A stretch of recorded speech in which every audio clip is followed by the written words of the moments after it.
Big breaking news SSC group D এবং group C পরীক্ষা যারা দিয়েছো তাদের জন্য। হ্যাঁ, অবশ্যই ব্রেকিং নিউজ এই কারণেই, কারণ সম্ভবত আজই এসএসসি গ্রুপ ডি এবং গ্রুপ সির যে পরীক্ষা কিছুদিন আগে হয়েছিল তার রেজাল্ট তোমরা পেতে চলেছো। না সরি, রেজাল্ট নয়, স্কোর কার্ড তোমরা পেতে চলেছো। এবার তোমরা অনেকেই বলবে, আচ্ছা রেজাল্ট আর স্কোর কার্ড ব্যাপারটা তো ঠিক বুঝলাম না। চলো প্রথমে এই বিষয়টা একটু ক্লিয়ার করে দেওয়া যাক, তারপরে আসছি অন্যান্য আলোচনায়। রেজাল্ট হলো সেটা যার মাধ্যমে তুমি জানতে পারবে তুমি মোট কত নম্বর পেলে এবং তুমি ইন্টারভিউতে ডাক পেলে নাকি পেলে না। অর্থাৎ ইন্টারভিউতে ডাক পাওয়ার যে কাট অফ কত নামলো সেটা তখন যখন রেজাল্ট প্রকাশ করা হবে তখন তুমি জানতে পারবে। আর স্কোর কার্ড হলো সেটা যার মাধ্যমে তুমি শুধু এটুকুই জানতে পারবে যে তুমি গ্রুপ ডিতে যে 40 নম্বরের মধ্যে পরীক্ষা দিয়েছিলে সেখানে কত নম্বর পেলে, কিংবা গ্রুপ সিতে যে তুমি পরীক্ষা দিয়েছিলে সেখানে কত নম্বর পেলে। আশা করি স্কোর কার্ডের ব্যাপারটা বোঝাতে পারলাম। এবার কথা হলো, এই স্কোর কার্ড যদি আজ তোমরা পেয়ে যাও তাহলে ফাইনালি রেজাল্ট কবে আসতে চলেছে? রেজাল্ট কিন্তু যে কোনো মুহূর্তে তারপরে চলে আসতে পারে। হতে পারে সেটা 29 তারিখের পর বা 4 তারিখের পর বা 29 তারিখের আগেও তোমরা ফাইনালি রেজাল্ট পেয়ে যেতে পারো। তবে সম্ভাবনা যতদূর উঠে আসছে সেটা হলো আজই তোমরা তোমাদের স্কোর কার্ড পেতে চলেছো। অর্থাৎ তোমরা জানতে চলেছো গ্রুপ ডিতে তুমি পরীক্ষা দিয়ে থাকলে সেখানে কত নম্বর পেলে বা গ্রুপ সিতে তুমি পরীক্ষা দিয়ে থাকলে সেখানে কত নম্বর পেলে। তবে তোমরা ফাইনালি ইন্টারভিউতে ডাক পাচ্ছ কিনা গ্রুপ ডিতে বা গ্রুপ সিতে তার জন্য তোমাদেরকে আরও কয়েকটা দিন কিন্তু অপেক্ষা করতে হবে। হ্যাঁ, আমাদের প্রত্যেকেরই কিন্তু এরকম আশা ছিল যে ভোটের আগেই পুরো নিয়োগ প্রক্রিয়াটা কমপ্লিট হয়ে যাবে। বাস্তবে ভোটের আগে যেটুকু সময় আছে নিয়োগ তো আর কমপ্লিট হওয়া সম্ভব নয়, সেটা আমরা আশা করি প্রত্যেকেই বুঝছি। কারণ আজ 20 তারিখ, মাঝে দুদিন পরেই 23 তারিখে প্রথম দফার ভোট। অর্থাৎ ভোটের আগে নিয়োগ তো আর কোনো রকমেই সম্ভব নয়। তবে রেজাল্ট কিন্তু অবশ্যই সম্ভব। না, ভোটের জন্য রেজাল্ট পাবলিশে কোনো রকম বাধা কিন্তু নেই।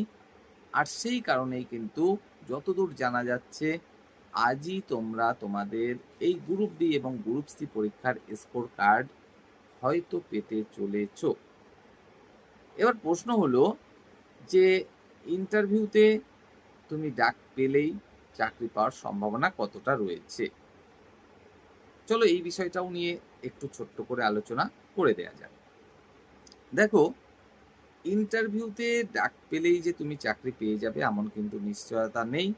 সেখানে তোমাকে ইন্টারভিউ দিতে হবে। ইন্টারভিউতে যে কয় নম্বর রয়েছে, গ্রুপ ডির ক্ষেত্রে 5 নম্বর, গ্রুপ সির ক্ষেত্রে 10 নম্বর, সেটা তোমাকে অবশ্যই ভালো করতে হবে। হ্যাঁ, গ্রুপ ডির ক্ষেত্রে যারা এতদিন যাবৎ চাকরি করছিল অর্থাৎ এক্সপিরিয়েন্সের 5 নম্বর পেয়ে যাবে। তারা যদি কেউ ইন্টারভিউতে ডাক পেয়ে যায় তাদের কিন্তু ধরে নিতেই পারো যে ওখানেই চাকরি নিশ্চিত।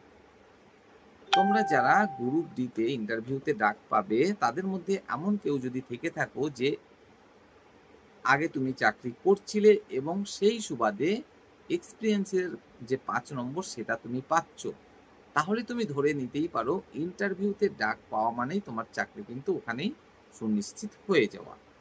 তবে গ্রুপ সি সেখানে কিন্তু এমনটা নয়। গ্রুপ সিতে একেতেই ইন্টারভিউতে রয়েছে 10 নম্বর, তাছাড়া টাইপিং টেস্ট সেখানেও কিন্তু রয়েছে 15খানা নম্বর। এটা কিন্তু মাথায় রাখতেই হবে। অর্থাৎ এখনও কিন্তু তোমাদের পারফর্ম করার মতো 25খানা নম্বর বাকি রয়েছে। ইন্টারভিউ 10 এবং টাইপিং টেস্ট 15।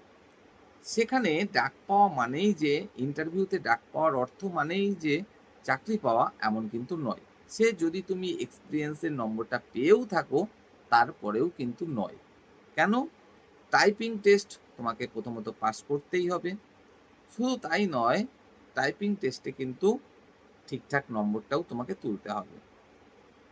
তা তুমি যদি এক্সপিরিয়েন্সের নম্বর পেয়েও যাও অথচ তারপরেও দেখা যায় তোমার থেকে ফ্রেশার ক্যান্ডিডেট যারা রয়েছে তারা অনেক ভালো পারফর্ম করে এবং টাইপিংয়ে বেশি বেশি নম্বর পায়, তাহলে তোমার এক্সপিরিয়েন্সের যে নম্বরটা তুমি পাচ্ছ সেটা কিন্তু কভার আপ হয়ে যেতেই পারে।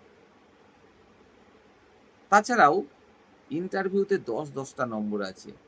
অর্থাৎ তুমি এক্সপেরিয়েন্সের জন্য যদি নম্বর পেয়েও থাকো এবং ইন্টারভিউতে দেখা যায় খুব খারাপ পারফর্ম করছো, তাহলেও কিন্তু দেখা যেতে পারে ফ্রেশার ক্যান্ডিডেট যারা তারা ভালো পারফর্ম করে বেশি নম্বর পেতেই পারে, অর্থাৎ তোমার চাকরিটা সে কিন্তু ছিনিয়ে নিতেই পারে।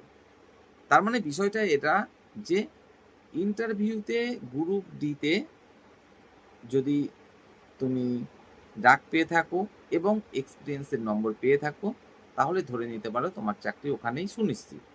আর যদি গ্রুপ সিতে তুমি এক্সপিরিয়েন্সের নম্বর পেয়েও থাকো এবং ইন্টারভিউতে ডাক পেয়ে থাকো, তারপরেও কিন্তু সুনিশ্চিত নয়, কারণ সেখানে আরও 25টা নম্বর রয়েছে পারফর্ম করার জন্য।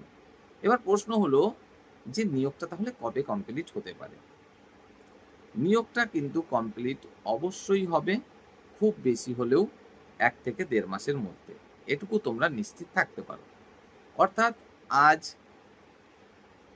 এপ্রিল মাসের 20 তারিখ, জুন মাসের শেষের দিকে তোমরা হয়তো দেখতে পারো যে তোমাদের নিয়োগটাও কমপ্লিট হয়ে গেছে। কারণ বাকি যে কাজটুকু রয়েছে সেটুকু কিন্তু দ্রুততার সাথেই কমপ্লিট করা হবে। এটুকু কিন্তু এসএসসি বদ্ধপরিকর।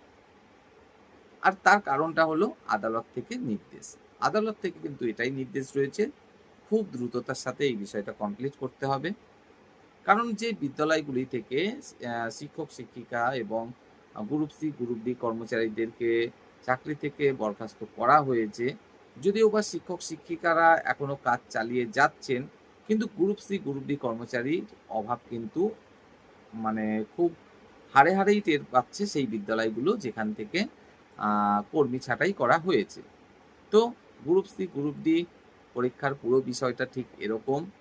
সম্ভবত আজই তোমরা তোমাদের স্কোর কার্ড পেতে চলেছো এবং ফাইনাল রেজাল্ট পেতে চলেছো হয়তো আরও 1 সপ্তাহের মধ্যেই, এবং তখনই তোমরা জানতে চলেছো যে তোমরা ইন্টারভিউতে ডাক পাচ্ছ কিনা।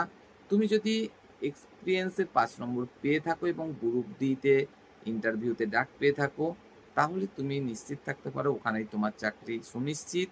আর যদি তুমি গ্রুপ সিতে ডাক পেয়ে থাকো ইন্টারভিউতে এবং এক্সপিরিয়েন্সের নম্বর থাকে, তারপরেও তোমাকে কিন্তু ইন্টারভিউ ভালো দিতে হবে, টাইপিং টেস্ট ভালো করতে হবে। আর ফ্রেশার ক্যান্ডিডেট যারা তাদের ক্ষেত্রে এটাই বলবো যে গ্রুপ ডির ক্ষেত্রে তুমি যদি ইন্টারভিউতে ডাক পেয়ে থাকো, তারপরেও কিন্তু তোমাকে ইন্টারভিউতে 5-এর মধ্যে 5ই তুলতে হবে, বিকল্প কোনো রাস্তা নেই চাকরি পাওয়ার জন্য। কারণটা ঠিক এরকমই যে সেখানে কিন্তু এক্সপিরিয়েন্সের জন্যও দেখবো আমরা অনেকেই নম্বর পাবে এবং যারা এক্সপিরিয়েন্সের নম্বর পাবে স্বাভাবিকভাবেই তারা কিন্তু অনেকটা এগিয়ে থাকবে। আর যদি তুমি গ্রুপ সি হিসাবে ইন্টারভিউতে ডাক পাও এবং ফ্রেশার ক্যান্ডিডেট হও, তাহলেও বলবো খুব ভালো পারফর্ম তোমাকে করতে হবে, কারণ এখানে কিন্তু প্রচুর ক্যান্ডিডেট রয়েছে এবং সকলেই কিন্তু বদ্ধপরিকর এই সামান্য ভ্যাকেন্সিতে নিশ্চিত চাকরিটা পাওয়ার জন্য, অর্থাৎ ভালো পারফর্ম করার জন্য।